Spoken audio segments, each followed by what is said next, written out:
What's going on, everybody? It's Top Bets. We got Azim Rakes back with us tonight as we go deep diving into Week 6. We have pretty interesting lines. They are going to get a little bit more sharp as we move along in the NFL season. Azim, how are we feeling tonight? Feeling good. Feeling good. I hope this week is better than last. Not that I didn't profit much, but it wasn't to the level I wanted it to be. Also, Texas lost, so that broke my heart. Hey, you So you just went viral. You went nuts. I know, Did I your know. phone Yeah, it went off. yeah. It went I off. mean, I I remember watching that, and all of a sudden freezing cold takes took it, and I was like, oh geez, there he goes. Yeah, I wasn't gonna be one of those guys that deleted it either. Oh So no way. That's awesome. I still get mentions on it Oh yeah, today. that's so funny. I loved it. It's Yeah. unfortunate. Hey, Big 12 championship. We'll see them again then. Right. But no, we'll dive in here. We're 13-5 in the Who's That Capper tournament. This is the last week for it. I believe we're in first or second, and we're looking Yeah. to add on to it. I submitted a play last night. I had Bucks -6.5, and whew, that sucked to lose that. That was Should have started off 1 and God. 0 this week. I tweeted to my VIP. I just said, if you don't laugh about it, you're just gonna drive yourself insane and be pissed off. Like Yeah. I had to laugh it off. Like they're up 28-7 with under 2 minutes to go in the third quarter, and against an Yeah. Eagles offense that was not doing anything. The only way that they were moving the ball was if they got a PI call. Yeah, it was literally the Bucks giving them points Oh, back. There's no need for it. it was heartbreaking. That sucks so much. And I put that play out probably like Monday or Tuesday because I thought that line was going to keep going, and Yeah. it stayed at like 7, 6.5. That sucked. But on to the main slate here. We got a London game at 8:30. Another one. We get to show off the great product of the NFL to the London crowd. We treated them with the Jets Falcons last week, and now we have the Dolphins Dolphins Jags. So they get the best of the best over there. Do you have any particular thoughts on the London slate? Yeah, first of all, both these teams are away teams practically. And I think Jacksonville is going through a lot right now. I think the Dolphins are much more likely to cover in this situation. I would hope that this jumps up.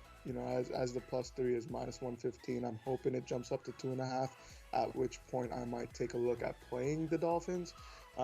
Just intuitively, I think the Dolphins are just much better than the Jaguars, and I don't think the Jaguars, with everything that's going on in their locker room and in their administration, can fly over to London and play a game in a whole different city, in a whole different country. Like I just think it's too much for a team that's barely a team, that's barely functioning right now. Yeah. I'm back and forth in this game. I do like the fact that Tua is back. I don't like the fact that Devontae Parker isn't going to play for them. There's a couple other injuries for the Dolphins team. Wait, Parker's Yeah, out? Parker was ruled out this morning. There's a bunch of injuries we got to go through. I mean, I kept getting those damn fantasy life app alerts, and I was like, man, is anybody going to play this week? So, but no, I actually lean on the Jaguar side. I'm probably going to take the +3 if I end up taking anything. Not an official stream play, but I do like the Jags. If you're on like a weekly pick 'em, I took the Jags on my end. Do like this position. I don't know why. I'm just fading the Dolphins recently. Their offense has not been worth a damn in my eyes. And I know Brissett was under center for a while there, but if you think Tua is going to come back and get after it, I don't think so. Stanton 3020, what's up, man? Appreciate you checking out the stream. Says Jacksonville always plays well in London. No Xavier Howard either for the Dolphins. That's very true. I forgot that's the other injury. So no Xavier Howard and no Devontae Parker. But you do get Tua back. So we'll see Tua in action for we haven't seen him for like 3 or 4 weeks. So I'd probably side with the Jags here. Yeah, I'm on the. I mean, if I have to be, I'm on the other side. And then, so we got the next game. Chargers, probably the best game of the slate here. Chargers, Yep. Ravens. If you guys missed the Monday night comeback from the Ravens, they were down 22-9 against the Colts. And I don't think if they came back, this line was going to be in their favor because they looked horrendous in the first half. And I was on their first half money line.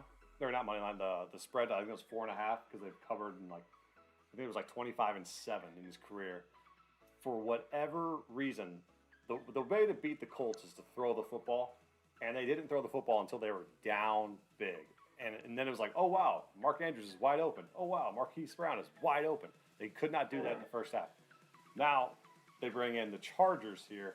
I love the Chargers. I love this spot for the Chargers. I'm okay with taking their money line here. I think Herbert's playing one of the greatest, first season and a half that a quarterback has played in the NFL. And I see this Chargers team, barring if Mike Williams is healthy, I think this team could easily beat this Ravens team. How about you?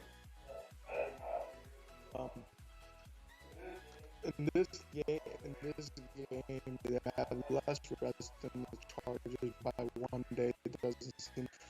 On top of that, the Chargers just had a crazy game, fight tooth and nail, and they came out on top. I mean, that feeling that it's just overcome by the Ravens, right? That confidence game. I think they're going to be just as aggressive as they were against the Browns season. And I don't think he slows down. I think the Ravens, as many points as they did to the Colts, just shows that the Ravens have their ability to score on offense too. But I think the Ravens might not be able to slow down the Chargers. I see this as a potentially high-scoring game, even more on most likely winning. However, NFL one possession can make a difference.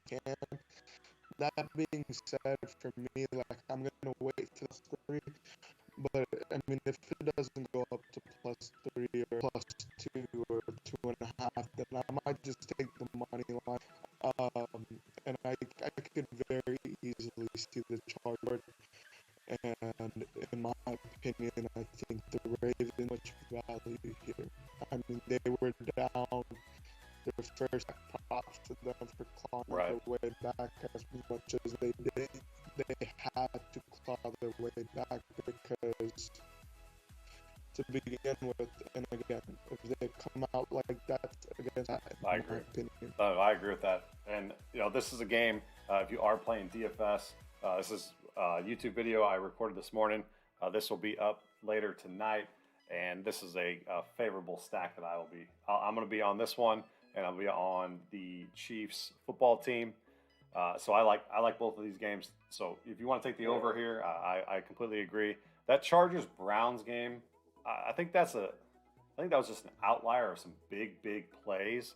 So I think that Chargers defense is a little bit. I mean, I think it's better than most people probably assume after that performance. I think that was just one of those crazy NFL afternoon games that just went off. Wasn't supposed to. But no, offense. Yeah. And both Kareem Hunt and but the Ravens don't have as much of an offense as the Browns do, in my opinion. Sure, they have Hollywood Brown, but those people don't come up, Baker, Kareem Hunt. In my opinion, it doesn't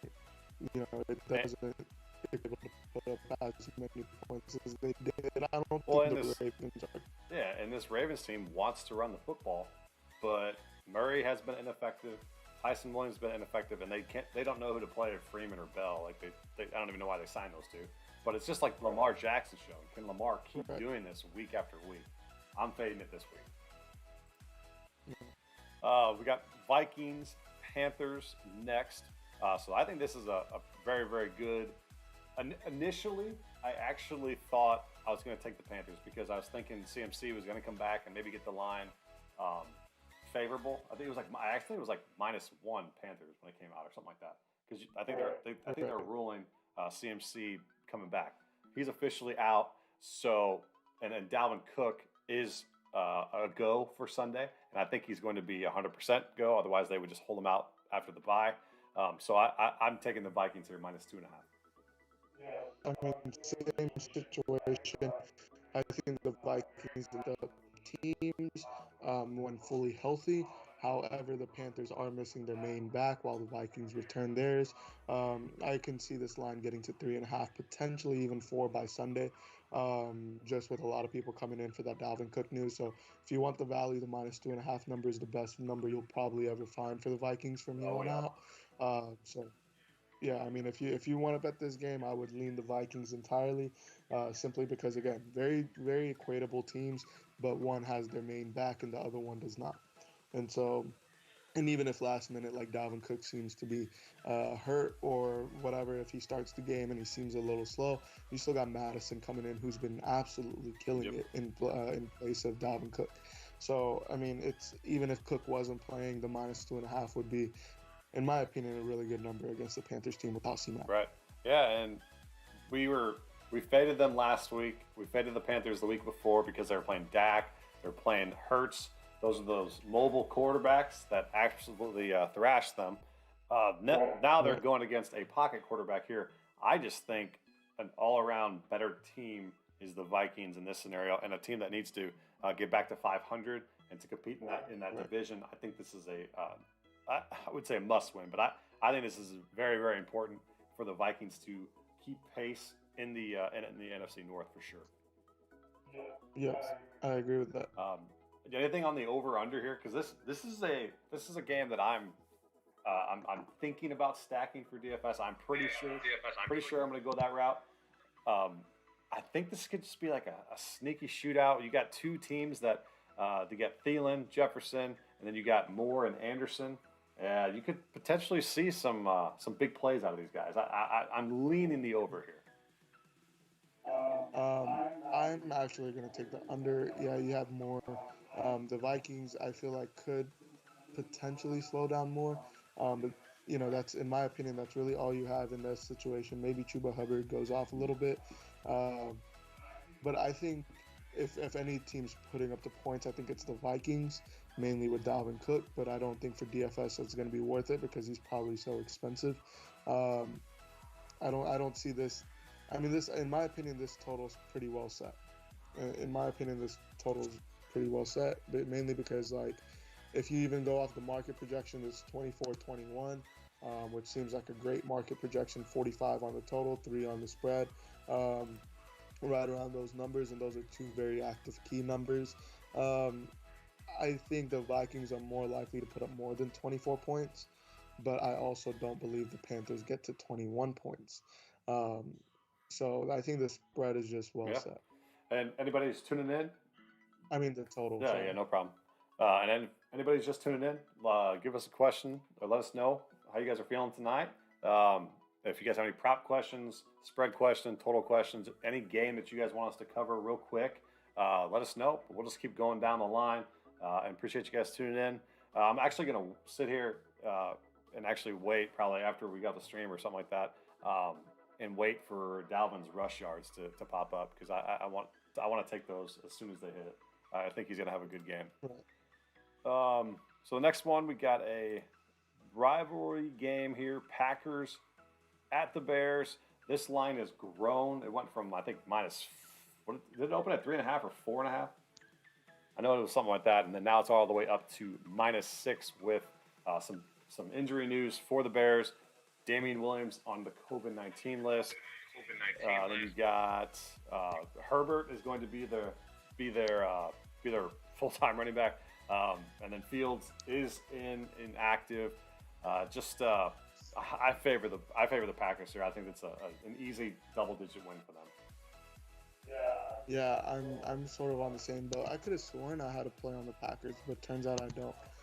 But yeah, no, I think this should be a very easy game for the Packers. It is a rivalry game. They tend to stay close, and especially with the Bears, the Packers and the Bears go back and forth. But I think this is just a situation with the Packers finally finding their momentum, finally finding their footing. I don't think they're going to come out and just lose it just out of nowhere, especially with Justin Fields being inactive. A lot of questions on the Bears sideline. Um, I think the Bears are barely a team right now. Right. No pun intended. But the Packers should be able to just come out and perform. Of course, the Packers have gotten a lot of hate as of recent for what recency, or there's a lot of recency bias against the Packers. Um, even though that they've performed, there's just ever since offseason the Packers have had negative press after negative press. I think this is just one of those situations where the Packers are being undervalued simply because the public doesn't like them anymore. The Bears are not a good team. We've seen this countlessly. They won against the Raiders last week, right? Yeah. Yeah. That was surprising one. That And was a but I mean, it's surprising the one. Raiders though. I mean, it's also the Raiders, though, right? The Raiders have their own problems with Gruden turning out to be a bigot, but Yeah. like whatever the case may be, you know. I mean, the Bears are, I think, getting recency value, and then Packers are getting recently devalued. And so, in my eyes, the Packers should be a fairly easy cover. It's kind of concerning that this is minus 105 at the -6. I would just wait it out for -5.5 unless it jumps back up to -6, -110. Yeah. At which point, I would probably take the Yeah. -6. This line has grown. I was thinking about taking them at 4.5. I'm just curious to see if they're ever going to let Fields do his thing. Like, if you were watching Fields in the preseason, you're thinking, wow, this guy's could be the next, like, big dual threat quarterback guy. And then regular Right. season rolls around. And I don't know if they're shrinking the playbook or whatnot, but he just looks a mess and he doesn't have any much time. But I do favor the Packers here. No official play because that line has grown so much. But I'm gonna wait and see if it goes down a little bit more, and maybe make it one. Justice. Right. I just don't think the Bears are respecting Justin Fields. I Yeah. mean, that's your franchise quarterback. It's your future quarterback. Like, give him some more Oh yeah. attention. You know, Yeah. listen to him. Justice said, "What's good, guys? Week 6 is upon us. What's up, man? Appreciate you tuning in. Super excited for Yeah, week week 6. 6. We are diving in. If you guys do have any questions over any totals, games, props that you guys are looking at, throw them in the chat. Appreciate you guys tuning in. Next one, we got the Bengals at the Lions here. A little tidbit about the Lions: they've covered in every single game this season, which is pretty nuts. But makes sense with probably a lot of the double-digit spreads that they are going up against. But they should have won the last 2 weeks. They blew leads. Was it against the Ravens and then the Vikings? They literally had Right. 1 or 2 point leads with like under a minute to go, and they've let up two straight victories become losses. Do they get a W here? What do you think, Azim? Um, Man, I don't think they win here, but I also don't like this -3.5 because I just don't like 3.5s to begin with. But I think the Bengals should be able to win this. And if it drops down to -3, if I had to take a side on it, it would definitely be the Bengals.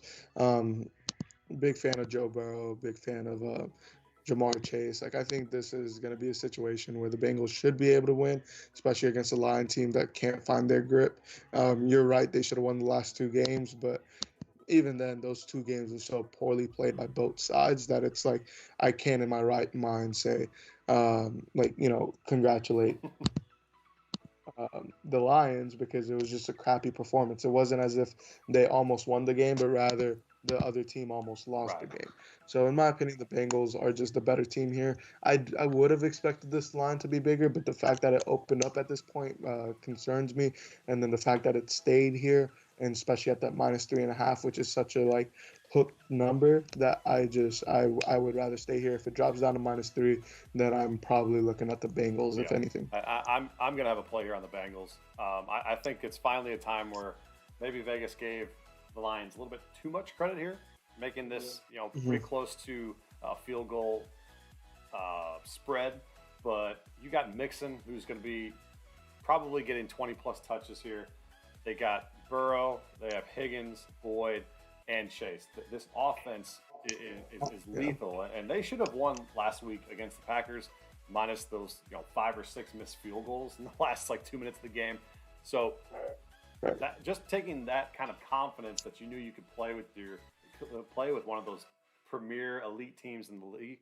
Now you go. Hopefully, it's not a letdown game here, but you got to think about the mental state of the Lions. They're 0-5. They just blew 2 straight games.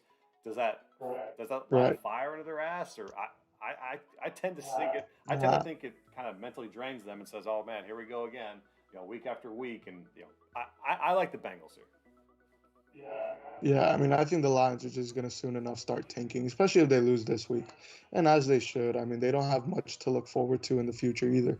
Like, I think this is just a spot where if they lose, they're going to start tanking. But I think that they might already be under that impression that they should start tanking. Um, and so if that's the case, then this -3.5 is a no-brainer, right? I mean, the free win. No, I agree. And I'm trying to see if I can.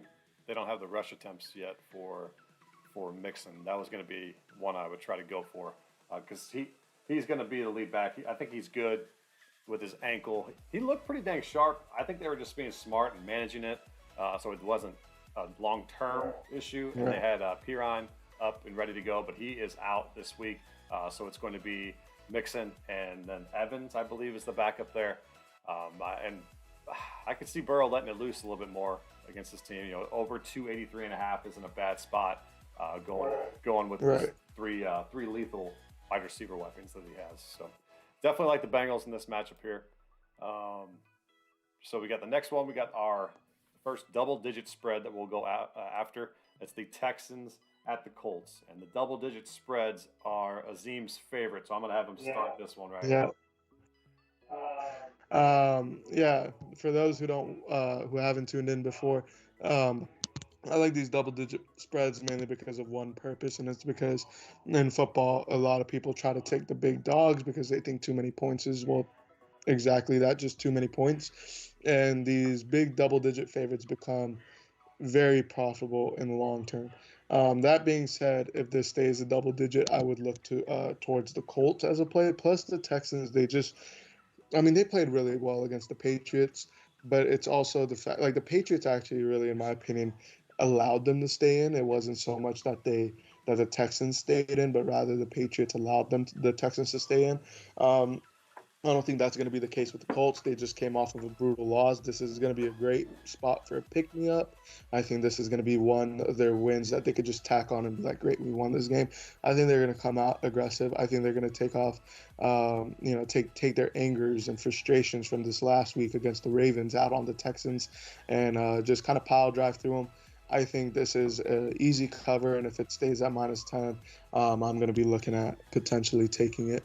But yeah, I think the Colts are just much more adept than the Texans are and will ever be this season, right? So, especially with all the pieces that the Colts have. Yeah. So, And covering Lamar Jackson for the entire amount of game, of the game, definitely was a challenge for this Colts defense, and you could tell that they were just worn out by the end of that game, and ultimately let up that 22-9 lead. I do favor the Colts here. Will probably end up being my survivor pick of the week, along with a lot of other people. But the one area I wanted to maybe go after in this game was the props for David Mills. So, like I said before on the stream, the way to get after this Colts defense is through the air.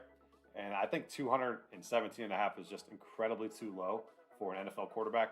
I think he threw over 300 last week against the Patriots, which I kind of think was a little bit fluky. But you still got a guy that has Cooks out there and respectable receivers, unlike the shit Lions receivers that are out there. But I do favor that one. I think that number is just way too low. yeah, I mean, if I'm looking at 217.5, I'm potentially looking at the over, but I don't like this game whatsoever. I'm probably not even going to tune into it. And if I would probably just stay away entirely. But Justin likes the over in this game. And that's a very interesting look because I might have to agree with that. I think the Colts are phenomenally better. Again, the frustrations that they have from this season hasn't started the way they wanted to. This is going to be a great spot for them to come in and say, okay, we're going to turn it around. We're going to put our points up. We're going to get our pieces moving. We're going to treat this like a scrimmage, and they're going to use Jonathan Taylor. They're going to use Nyheim Hines. They might even use Marlon Mack because they want to trade him off, right? So maybe use the Texans as a piece to make him look good, right?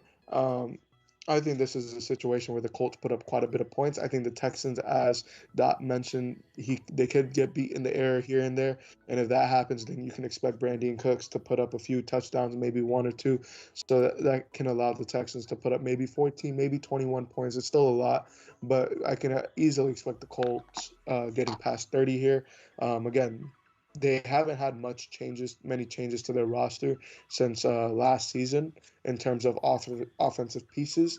It's just a question of Wentz making them work, and I think this is going to be a great spot for them to come out with Wentz making it work. And if that happens, then we're going to see the Colts from Yeah, from the past. And if that happens, then they're just as good as the Bills, who put up 48 on the right. Texans. So what would the Colts do, right? They would put up right Yeah, around that same yeah, number. 43.5. But I'm gonna look up the market projection Yeah, for let's this do real that. quick.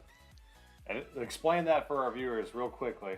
How you make your Yeah. over under selections here.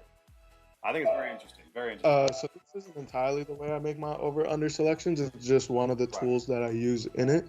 But I look at the market projections. So market projections are basically, you're taking the spread and the total, and you're using a simple mathematical formula to figure out what the market is projecting each team to score. So essentially the way you do that is that you need 43 and a half points scored. So on average, both teams should be accounted to half of 43 and a half. And then on top of that, you know that there needs to be a 10-point difference between those two totals. So if that's the case, you add 5 to the 43 and or half to, or you add 5 Mm-hmm. from the spread to one side and you subtract 5 from the other side and you get your market projections. So the market projections for this game are 17 and 27, which I can actually see the Texans putting up 17. However, with the Colts in 27, I think the Colts are much more likely to put up 35 or something even in the 30s, right? 31, 30. These are all big numbers that can be potentially put up. So the over in this game is one of my favorite looks. Nothing on it officially, but intuitively, I like the over here. There we go. I like it. I like it a lot. Um, Next game we got Rams and Giants. So this one we talked about right before the stream. Me and Azim were talking. If you go to FanDuel, this line is 7.5 currently, and it's still at -9 on DK. So we highly recommend maybe going to grab it on FanDuel. For whatever reason, it just hasn't maybe caught up to DK's sportsbook. Maybe they had a big bet over there. I don't know. But the Rams at 7.5 would be a steal. I do think they win by double digits against this depleted Giants team, and the Rams are one of the best teams in the NFL on both sides of the football. What do you think about this game, Azim? Yeah, I mean, if you're too nervous about this game, this is a great spot to arb it as well. Take the +9, 9.5 wherever you can, and take the -7. You're winning either way. Um, and if it somehow lands at 8, which is unlikely, or 9, which is also unlikely, but if it does, then you've won both bets. You can middle it and find value either way. Um, but yeah, I mean, the Rams, and I agree with you. I think it's a big bet at FanDuel because if you look at Bet365, Bovada, wherever you look, it's -9 or -9.5, and then here I don't know on FanDuel it's Makes minus no seven sense. and a half. I would definitely take it. The -7.5 is a beautiful number. I think the Rams also win by double digits here. Giants are super depleted. Isn't Jones out or isn't he hurt or He's going to something be like cleared that? to play. We got that update today, and they said barring Okay. any kind of setback, but he's going to he should be able to play. Yeah, but I mean, even then, the Giants are so. I mean, they have so many things that they can do, right? They have such a limited playbook, just as such a limited offense. Whereas the Rams, I think, on a defensive front, will take advantage of it, beat it to its pulp, and then on top of that, their offense is amazing. It's Yeah, killer, really. And so for me, it's very simple. I think the Rams are going to stop the Giants on all fronts offensively, but are going to excel offensively themselves, allowing them to be able to win by yeah. double Hey, Daniel. digits. I would not be surprised if this is a blowout or potentially Yeah, even a it's like, hey, shutout. Daniel Jones, clear the concussion protocol so you can go get tackled by Aaron Donald. Good luck. Yeah, like Please do that so you can just go get trampled again. I mean, mentally you could probably think he's not going to be fully ready to go. I mean, scramble because he does scramble a good amount as a quarterback. Maybe that limits it. And then I think Sterling Shepard will be back for the Giants team, but Galladay's out, Saquon is out, but so it's going to be Devontae Booker being the lead back. Everything points to me with the Rams. Right. Next one, we got the Chiefs at the football team. Must win, in my opinion, for the Chiefs. I think they can steamroll this team. VIP was on a teaser. We had Bucks. We took a 6-point teaser. Bucks 0.5, Chiefs 0.5 for 2 units. So that's still alive. That's my position in this game. I do like the over. These two defenses are horrific. They cannot stop anything through the air or on the ground. This is my top stack in DFS. You got Mahomes leading the way, and Heineke at a very, very cheap price point as a quarterback on DraftKings could definitely provide you some good value and salary relief. How you feeling this game, Azim? I'm actually going to go back to the Rams game real quick because I forgot to mention that the Rams -7.5 is an official play for me from FanDuel. And if you can't find the -7.5, that's fine. Whatever number you find it at, it's an official play for me. I do think the Rams win by double digits, and I just didn't say it was an official play. As far as the Chiefs go, this is my third official play for the stream. I'm going to take the -6.5. I agree with you. The football team can't stop anything on the offensive front. I mean, in the air or on the ground. And the Chiefs, man, they've been lackluster. They haven't been performing to the level that they have. We've said this every week, and we've been let down every week, or at least I have said this every week. I've always said that the Chiefs are going to bounce back this week, and they just haven't. I'm going to say that one more time, and I hope it's true this time, because I think they will. I think they will. I think they're being exploited. I was never a big fan of their playbook, play style, because it's so predictable. That's why I had them losing the Super Bowl as well to the Buccaneers, because it's super predictable. But I don't think, however much you can predict the game or predict their play style, I don't think Washington can stop it. So I think this is the moment in which that they come in and are able to potentially make some adjustments. Maybe the Chiefs are now realizing that, hey, we are very predictable. Let's incorporate some new looks, new sets, whatever the case may be, and they allow that to help them out. Or they come in and say, we're just going to stick to our same game because we don't expect Washington to stop it. And I agree with that too. So the third official play for me is Chiefs -6.5. I don't think this football team's defense. I think the biggest bust of the entire fantasy football NFL season right now has been this football team's defense. It's been absolutely horrific, and no one saw this coming. No personnel change, no coaching change, no nothing. Everyone thought it was going to be the same, and it's been absolutely horrendous. And then you get Mahomes, Kelsey, Hill now in town, off of a loss. Or was a Sunday night loss, and I just think this is a great spot to back the Chiefs. I'm stunned this line is not like 7 or 7.5, so I feel like there's going to be a lot of people on the Chiefs. So it could potentially get up to the 7 and 7.5s, but I would just go ahead and take that 6.5 currently. And like I said before, VIP is on this teaser for sure.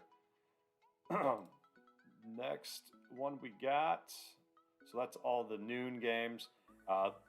3 o'clock games. Cardinals at Browns. Some big injury news. We have Chubb missing this game now. That came unexpectedly this afternoon. We had, I think it's his calf that is hurt. So you're going to have the Kareem Hunt show. Jarvis Landry should be able to return. It's not official yet, but he just came off of IR. So you got Mayfield, you got OBJ, you got Landry, but then you lose Chubb and you got Hunt. But then you got the Cardinals, the last undefeated team in the NFL, going on the road as underdogs. So you wouldn't think that an undefeated team here is going to be the underdog, which is surprising to me. But if I have to take a spot in this game, I don't know if I'm going to yet. But I'm actually going to go with the Browns here. What do you think, Bud? Yeah, so we're on opposite ends on this one. For me, Cardinals look amazing. With Nick Chubb being out, Kareem Hunt's going to get the workload. I think he can handle it. The question is, can the offense integrate with him as easily, right? Because you've had this two back split for as long as you've had it, and now you're asking one back to do the same, do everything. And I think Kareem Hunt can, but Nick Chubb and Kareem Hunt have semi different play styles, and can Baker adjust to it? There's that level of concern with the injury news. As far as the rest goes, I think the Cardinals are preparing for this. The Browns had a great game last week, didn't turn out the best against the Chargers. I think they're going to come in and they're going to be aggressive just as much. But for me, I like the Cardinals just simply because um, I think they're very live. I think they have a lot of pieces here, especially in the air, which if the Browns can be beat, I think it's in the air. Um, that's how Herbert beat them, right? And I think Kyler can do enough to beat them in the air, but this is very much a stay away. This is like one of those Right. enjoy the moments situations. I was able to find them at 3.5, so I tweeted out to VIP. But at three, um, it kind of goes away because it's like so many things can happen. 3.5 gives you so much more value just because you could have that field goal game Right. loss, right? Um, I mean, but yeah, I mean, this is one of those. It's an afternoon game. You've seen the day games. This is where you've had enough to drink already. You just sit back, enjoy, and that watch it. I kind of That's agree it. with you there. I'm gonna probably stay away from this game completely. If I had to take a spot, I would probably just favor the home team with the Browns. A quarterback prop position here that's on the screen. I do like Baker over 237.5. He's going to throw the ball a lot more now without Chubb. I think it's a great spot, especially at home. Throw the ball a lot more to tight Right. ends. Maybe get Kareem Hunt to break off a screen pass or something like that. I like this over 237.5 for sure. If you were, I got him last couple weeks at like 270, and now it's gone down to 237 because he's had a couple bad performances. Nice little buyback time here for Baker Mayfield to get right. That'd Yeah. be a nice spot here. I haven't seen Kareem's total yards or anything like that. I might do something like that as well, but since it's not up, I don't know what that line would particularly be. But yeah, this game, I was gonna stack it in DFS. My only concern was Murray's shoulder that flared up last week against the 49ers. So that just kind of threw a red flag to me. Maybe stay away from this game altogether. You just don't know whichever way it's going to go. And I think Chandler Jones is out for the Cardinals defense as well. So, but yeah, ultimately probably a stay away game. Great game to watch, but a stay away game probably bet wise. Uh, Yeah. I mean, it's gonna be a fun one, oh yeah. regardless, though. Raiders Broncos. I think I am going to officially have a play here. I've been been thinking about this the entire week, kind of with all the stuff going on with John Gruden being maybe a distraction here. Um, but I think this Broncos team at home at 4.5, I think it's a good spot. I think it was at like 4 or 3 or 3.5. It's growing to 4.5, so you could wait on it a little bit and see if it goes down. But I like the Broncos here. Yeah, it was at 4 earlier. I think it's only going to continue to climb up. I've been tracking it for a while, because I do expect, again, with everything that's going on in the Raiders facility, I do expect there to be at some point or another be an overreaction to where this Raiders line shoots up. So at the 4.5, I don't really quite like it. But if it does get to 5.5 or something, and people are thinking that the Raiders can't win, I mean, yeah, your coach is important, but you still have Derek Carr, who's a veteran in the game. He can conduct the offense for one game. He can step in and do what he has to do, and that's, I think, what it's going to come down to, is less of a defensive performance, because the Broncos aren't some offensive powers, right? So the defense is not going to really have to worry about it. So really, Gruden's effect in this game really would have been an Right. offensive effect, which I think Derek Carr can, you know, take over. So in my opinion, if this jumps higher and if it keeps getting higher, then I'm gonna have to take a look at the Raiders. Right now, though, 4.5, I would still take a look at the Raiders. But if it gets to 4 or something, I think it's a stay away game, simply because you could have that touchdown versus field goal game, and then it's a push and there's less value there. But it's a very interesting situation. Even at +4, you can make the argument that it could be a win for the Raiders, who just got their teeth knocked in by the Bears, might have a little chip on the shoulder. Who knows? But yeah, I think Carr is going to come in and be able to manage this offense, and I don't think the defensive end against the Broncos, at least, Right. is going to matter Yeah, and much. I tweeted this out couple days ago. Javonte Williams over 44.5 rush yards to VIP. We got that 2 days ago. Now it's not even up on the site. I saw it go up closer to like the 50 range, and it's off the website currently. But I love Javonte Williams this week. He could, especially with a banged up Melvin Gordon. I do like that position for him to go off. So whenever that does get back on there, I'll let you guys know what the heck it pops up at, and maybe take a look if we can still get after it. So a couple more games we got. So we got Cowboys, Patriots. This line just doesn't make any damn sense to me. I DM'd Azim on this because I was just like, am I missing something here? Like, it doesn't make any sense whatsoever that the Cowboys were like -3 for like the longest time. Now they're at 3.5. Maybe you see it creep up with the weekend bettors coming around, but my goodness, I just don't understand this line. Please explain it to me. Yeah, it literally does not make sense. It seems so trappy. The Patriots couldn't cover against the Texans, and it's the Texans, for God's sake. And you're telling me that they're going to play the Cowboys, who are 4-1, could have potentially been 5-0, have covered every game, like that. They're going to not cover the Patriots. I don't understand this. I think the Cowboys should have been like a -6.5 favorite. None of this makes sense, and that's why I'm so scared by this line, because it doesn't make sense. It doesn't make any. It really. I'm afraid of it, to be honest with you. I don't want to take it. I don't want to take it. But it's like just staring at me in the face. It's like, okay, if you don't take this and it hits, you're going to be really, really pissed at yourself. But then I also feel like it's super trappy. So like last week, I compared this one to the Packers, and the Packers ultimately ended up winning by 3 points. Should have lost that game, and so. Just that one felt trappy. This one feels trappy, so I'm completely away from it. I want to take the Cowboys so bad, but I'm not going to. I'm not going to fall for it. I feel like this is not even a game that like needs talking, because everybody should be on the same page, right? Everybody should be like, why are the Cowboys -3.5? Yeah. It doesn't make sense. None of it makes sense. Yeah. But they are there. I've seen some stuff with like how Bill Belichick plays against non-divisional, really like elite teams or whatever. He covers all the time. It's just like, not this team. No way. I don't see it. Neither do I. Sunday night game, Seahawks and Steelers. We got that with no Russell Wilson, no Chris Carson. I'm going to probably be on the Steelers in this one. I like them at -5, and look for them to continue to get a little bit better as the season goes on. How do you like this one? Yeah, I don't have a side on this game, but if I did, it would definitely be the Steelers. Seahawks are missing Russ. They got Geno Smith. Geno, we know, is not a great quarterback. They're missing Chris Carson.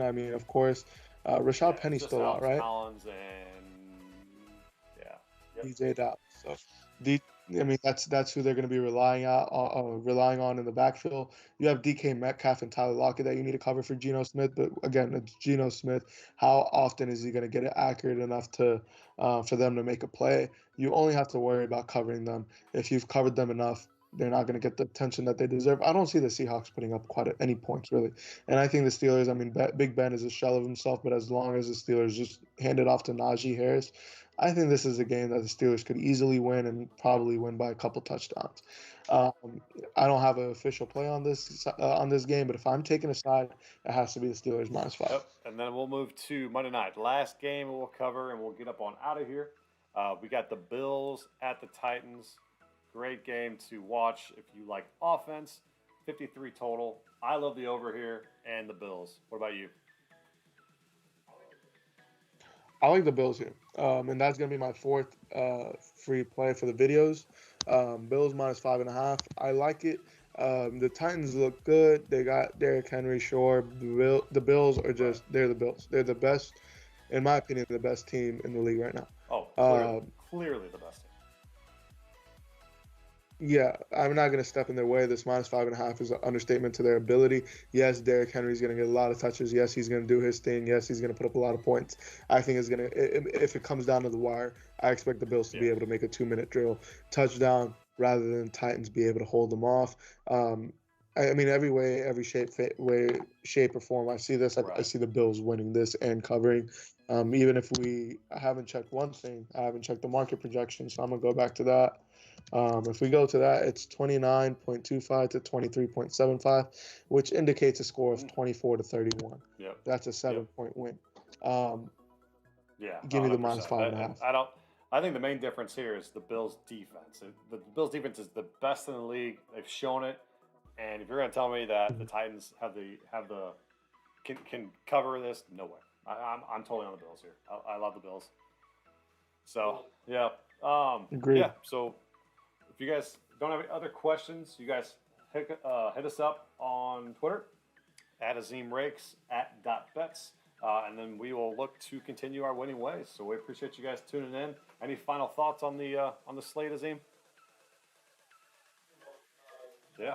Nope, not really. Yeah. I'm just excited for these games, honestly. I'm telling you, Especially after the I do these Chargers, streams on Rams. Friday. Or sorry, Yeah. Chargers, Yep. Ravens, right? But I'm Chargers, telling you, after I do Ravens. these streams, like I just feel like it's like, okay, clarity. Now I see the board, and I feel a little bit Yeah. better about it. So No, it feels good to do these because it definitely clarifies everything. no doubt. Especially, I think that's one of the huge reasons we've been doing so well in the Who's That Capper tournament. Yep, I 100% agree with that. So appreciate you guys tuning in the stream, throwing those comments in there, and we will be back next Friday. And then make sure you guys tune in Sunday morning at 10:30 on the dot. We give out free plays and picks. So we'll see you guys. Thanks for tuning in.